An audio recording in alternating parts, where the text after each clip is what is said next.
gift I had is I had this incredible family. Could you describe a little bit the role of your grandfather? Because John has mentioned it. I think it was really important for you. It was super important for me. And I spent an unusual amount of time with my grandparents, and especially with my grandfather on the ranch. So he had a ranch in South Texas, and I would spend my summers there from age 4 to 16.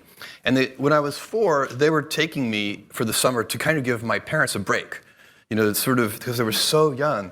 And it was useful. I was a handful, I'm sure.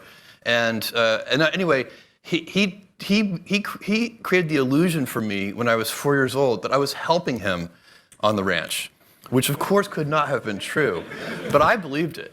And then by the time I was 16, of course, I was actually helping on the ranch. I can fix prolapsed cattle.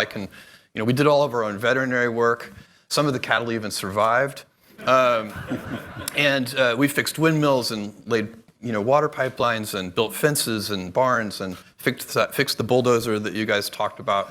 And so one of the things that's so interesting about that lifestyle and about my grandfather is he did everything himself. He didn't call a vet if one of the animals was sick. He figured out what to do himself. And so what does it mean? No delegation? Being resourceful, I think, is that you can't, if there's a problem, there's a solution. And of course, as you mature and get into the business world and anything you do on a team, you very quickly realize that it's not about just your own resourcefulness, it's about team resourcefulness and how does that work. And but that attitude of my grandfather's was but he was full of wisdom.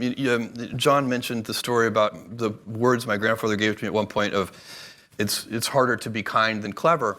That story, the slightly longer version of that story, because this was really powerful wisdom, is that I made my grandmother burst into tears. And the way I did it was we were driving on a long road trip, and she was a chain smoker. And I was probably, 10 years old, so this was around 1974. And it was in a period of time where there were heavy radio advertisements, sort of anti-smoking radio advertisements trying to convince people to stop smoking. And one of the advertisements had this figure in it. It said something like, every puff of a cigarette takes so many minutes off of your life. I think it was 2 minutes, but I can't remember. Every puff of a cigarette. So I sat there in the back seat on this long car ride and calculated how many years she had taken off of her life.